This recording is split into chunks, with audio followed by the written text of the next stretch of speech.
सामान्य आदमी कारखाना से क्या समझते हैं? हम लोग समझते हैं जहां पर हमारे उपभोग की वस्तु बनाई जाती है, हमारे इस्तेमाल के लिए जो बनाया जाता है जिस जगह पे, उसी को हम लोग कारखाना मानते हैं।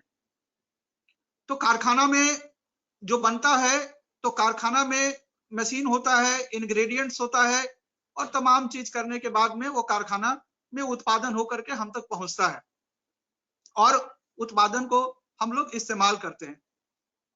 कारखाना का क्या उद्देश्य है? उसका उद्देश्य है आप तक उस बने हुए सामान को आप तक पहुंचाना और उसे मुनाफा कमाना, उसे फायदा।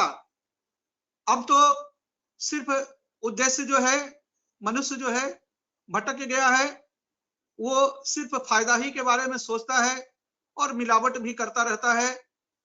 हमारा उद्देश्य था सेवा देना, वो सेवा के भाव से अब हम विमुख हो गए हैं, हम उसको एक बिजनेस बना लिए हैं। ये कौन बनाया बिजनेस? ये हमने ही बनाया उसको बिजनेस। यानी मनुष्य में गिरावट होने से ही ये समस्या आ गई, होर्डिंग का, ब्लैक मार्केटिंग का, ये तमाम चीज होने लगा। उसके बाद मनुष्य जो है परेशान होने लगा, तमाम उपाय करने की कोशिश किया, तमाम उपाय करने के बावजूद भी देख रहा है कि हम भेज रहे हैं, जैसा कि पहले था कि आज मजदूरों को जो पैसा दिया जा रहा है वहां से, तो कहते हैं कि इतना पैसा जाता है, उतना पैसा मिलता नहीं है, तो ये बीच में कोई जानवर तो खाता नहीं है, ये मनुष्य ही खा जाता है। यानी सेवा का भाव धीरे धीरे खत्म होने लगा और सेवा के भाव से विमुख होने लगे। इसका मतलब है कि हम में बहुत सारी कमजोरियां आ गई। कमजोरियां आने के चलते हम जो है इस तरह का हरकत करने लगे और मनुष्य मनुष्य को ही परेशान करने लगा, मनुष्य मनुष्य को परेशान करने लगा। इसका आभास श्री ठाकुर जी को अच्छी तरह से था। वो जो परमपिता जगत के मालिक है, वो समझते थे कि मनुष्य ही सब कुछ कर सकता है, मनुष्य में ही वो सारी शक्ति है। तो मनुष्य सब कुछ कर सकता है, मनुष्य ही व्यवस्था को फिर से दुरुस्त कर सकता है, मनुष्य ही सुख पहुंचा सकता है। ये समझ करके ही ठाकुर जी ने कहा, वाणी भी दिया। क्या वाणी दिया? मानुष आपन टाका पर जो तो पारिस मानुष धर, यानी मनुष्य अपना टका प्राय शक्ति भर मनुष्य धरना। अभी तो उल्टा हो गया है कि मनुष्य पराया, टका अपना है, शक्ति भर टका पकड़ना। तो जो स्थिति आप देख रहे हैं वो तो सामने ही है। बात हो रही है कि ये मनुष्य जो है, वहां तो फैक्ट्री में सामान बन रहा है, सामान को गंदा कौन कर रहा है, एडल्ट्रेशन कौन कर रहा है, मिलावट कौन कर रहा है? वो मनुष्य ही कर रहा है। यानी मनुष्य को ठीक करने के बाद ही समस्या का समाधान होगा। आज सब जगह मनुष्य की कमी हो गई है। तो मनुष्य है कौन? और मनुष्य और जानवर में फर्क क्या है? मान है जिसका और होश है, यानी जिसका अस्तित्व है और विवेक है, वही मनुष्य है। और जिसका नहीं है विवेक जागृत, वो तो पशु हो गया, वो जानवर हो गया। हम लोग कभी कभी कहते हैं कि ये आदमी नहीं, ये जानवर है।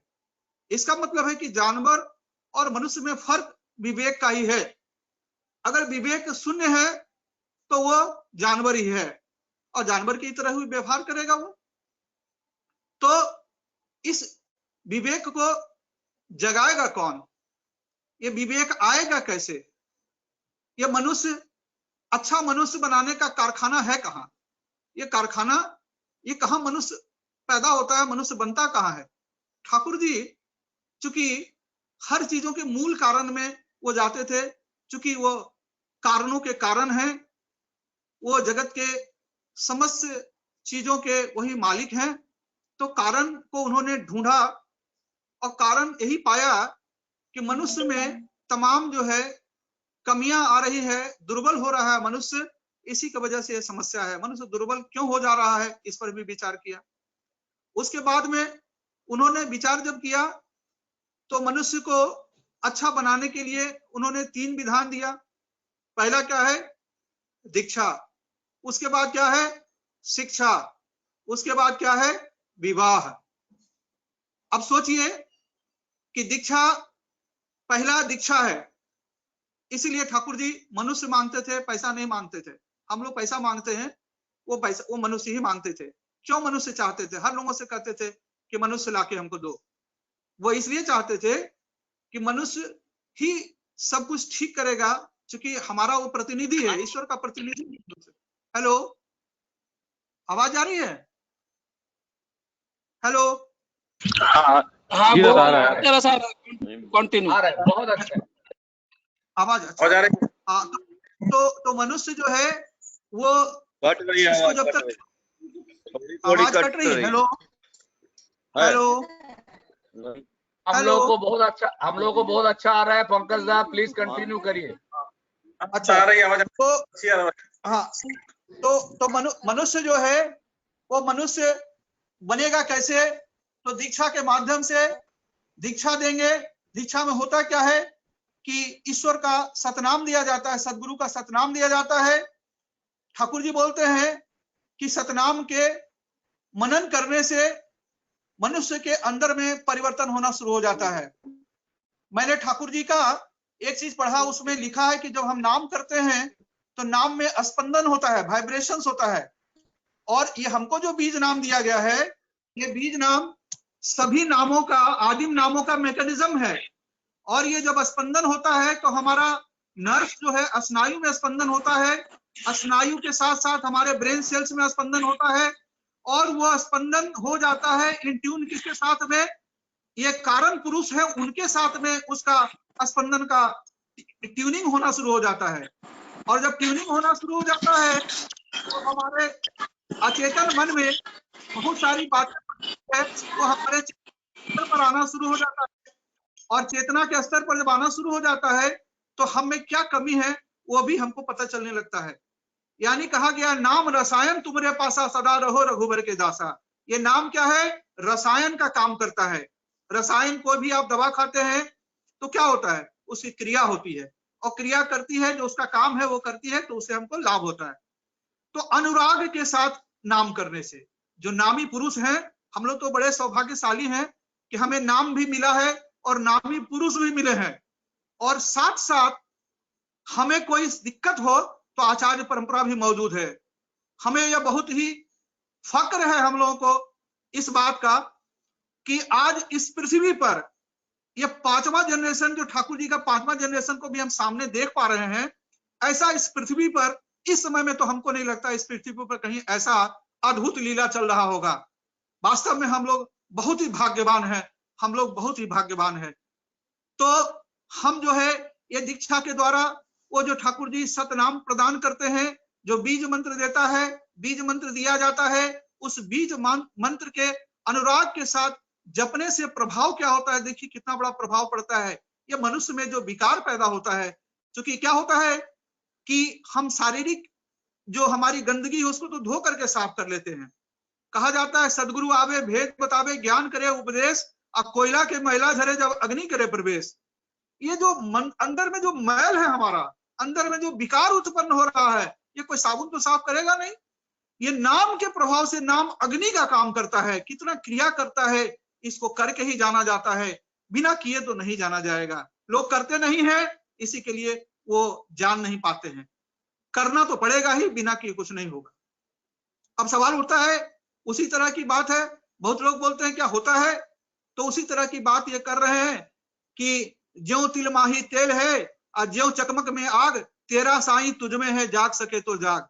तिल के अंदर तेल है, अगर एक बच्चे को बोलिए तो बच्चा बोलेगा नहीं, ऊपर से तो कोई दिखता उगता नहीं है, लेकिन तिल को जब हम प्रेस करते हैं तो तेल निकलता है, तो उसका एहसास होता है, करना पड़ता है, दबाना पड़ता है। पत्थर के अंदर आग है, दिखता है क्या? पत्थर के अंदर आग दिखता नहीं, पुरुषार्थ करना पड़ता है, रगड़ना पड़ता है। तो हम जब कोई विधि से उसको करेंगे, विधि पूर्वक करेंगे, तो उसका परिणाम मेरे सामने में आएगा। हाइड्रोजन ऑक्सीजन वातावरण में मौजूद है, लेकिन क्या हम कहेंगे पानी बन के आ जाओ तो आएगा? नहीं आएगा। उसको विधि पूर्वक हाइड्रोजन ऑक्सीजन को सर्टेन टेम्परेचर, सर्टेन प्रेशर पर जब हम उसको मिलाएंगे, मिक्स करेंगे, तभी जाकर के वो पानी बन करके आएगा। यानी विधि को जानना होगा। और विधि कौन जानता है? वो विधाता जानता है, जिसने हमें सृष्टि किया, जो हमको बनाया। तो ये दीक्षा पहले है। दीक्षा करके करते क्या है कि जैसे मान लीजिए कोई हम अन्न जो है बोने के पहले जमीन को तैयार करते हैं, जमीन को पूरा अच्छी तरह से तैयार करते हैं, उसके बाद तो उसको बीज को उसमें डालते हैं। तो उसी तरह से दीक्षा देने के फलस्वरूप हमारा जो दिमाग है, हमारी जो सोच है, हमारी जो विचारधारा है, वो इन ट्यून होने लगता है किसके साथ में, अपने गुरु के साथ में इन ट्यून होने लगता है। जो अनुराग के साथ हम करते हैं तो विचार हमारे मन में उत्पन्न हो जाता है। अब जब उत्पन्न हो जाता है, जमीन जब तैयार हो गया तो फिर शिक्षा दे दीजिए। शिक्षा, ठाकुर जी बोले हैं मौखिक ज्ञान नहीं व्यवहार वैसे शिक्षा को धिक्कार। और शिक्षा वो है जो हमारे अंदर में जो पोटेंशियल्स है, जो हमारे अंदर संभावनाएं हैं, उन संभावनाओं को जो उजागर कर दे, जो मूर्त कर दे, ऐसा शिक्षा हम ग्रहण करते हैं तो हमारा कल्याण होता है। और जब नहीं हम दीक्षा लेते तो क्या होता है, क्या शिक्षाविदों की आज भरमार नहीं है? बहुत शिक्षाविद हैं, भरे पड़े हैं, ज्ञानी भरे पड़े हैं, विज्ञानी भरे पड़े हैं। न ज्ञानी की कमी है और न विज्ञानी की कमी है, न शिक्षाविद की कमी है। तो फिर मुश्किल कहां पर है? हम क्यों दुखी हैं?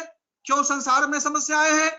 हम लोग वेदों में हमेशा, स्कूल में हम लोग बोलते थे असतो मां सद्गमय, तमसो मां ज्योतिर्गमय, मृत्योर मां अमृतंगमय। अब आप देखिए, असत से सत की ओर ले चलो मां। मां से हम तो प्रार्थना करते हैं, तो मां की बात सुनेंगे, मां जो हमें बताई है वो करेंगे, तभी हम असत से सत की ओर चलेंगे। असत मने जो हमारे सत्ता के खिलाफ है, जो हमारे सत्ता को क्षय करता है। तो सत के मूर्त विग्रह, मूर्त प्रतीक कौन है? सदगुरु है। तो हम सदगुरु की ओर चलेंगे। चलेंगे तो क्या होगा? तमसो मां ज्योतिर्गमय, अज्ञान के अंधेरे से ज्ञान के उजाले की ओर हम जाएंगे।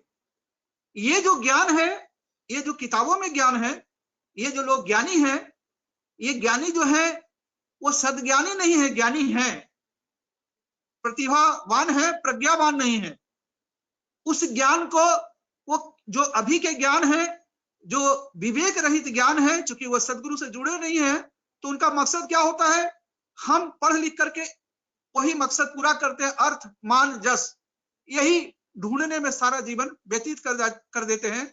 और हम दुखों का कारण बन जाते हैं, अपने लिए भी और पूरे समाज के लिए, क्योंकि हम स्वार्थी हो जाते हैं। तो हम जब स्वार्थी होंगे, अपने लिए ही सोचेंगे, जैसे धृतराष्ट्र अपने लिए सोचता था, वो स्वार्थी होने, अहंकार और आसक्ति, पुत्र के प्रति आसक्त और मोह के चलते वो कुज्ञान और अज्ञान के मोह से घिर गया था। और उसका दुर्दशा आप देखे, दुख, दारिद्र, मृत्यु सब आधिपत्य करेगी, ठाकुर जी लिखे हुए सत्यानुसार। तो ज्ञान तो हुआ, ये शिक्षा ग्रहण की है, शिक्षा ग्रहण करके कोई डॉक्टर बना, इंजीनियर बना। ठाकुर जी तो आज तक नहीं बोले कि हमको डॉक्टर लाके दो, इंजीनियर लाके दो, हमको बैरिस्टर लाके दो। क्या बोले? हमको मनुष्य लाके दो, मनुष्य लाके दो। मनुष्य ये चोख मुख जैसा हमारा है, मनुष्य जैसा, वो मनुष्य से मनुष्य नहीं होगा जिसके अंदर मनुष्यता है। अगर प्रेम ना हो प्रेमी के अंदर तो हम प्रेमी कहेंगे? नहीं कहेंगे। गुड़ के अंदर अगर मिठास न हो, मिठाई के अंदर मिठास न हो तो मिठाई कहेंगे क्या? अगर भागवत गुण भगवान के अंदर न हो तो हम भगवान कहेंगे क्या? नहीं कहेंगे। तो हम जो है ये सद्ज्ञान से महरूम हो गए और उसके चलते हम भटक गए। क्या चीज खोजने में? अर्थ, मान, जस। ठाकुर जी फिर बोल रहे हैं कि निस्वार्थ भाव से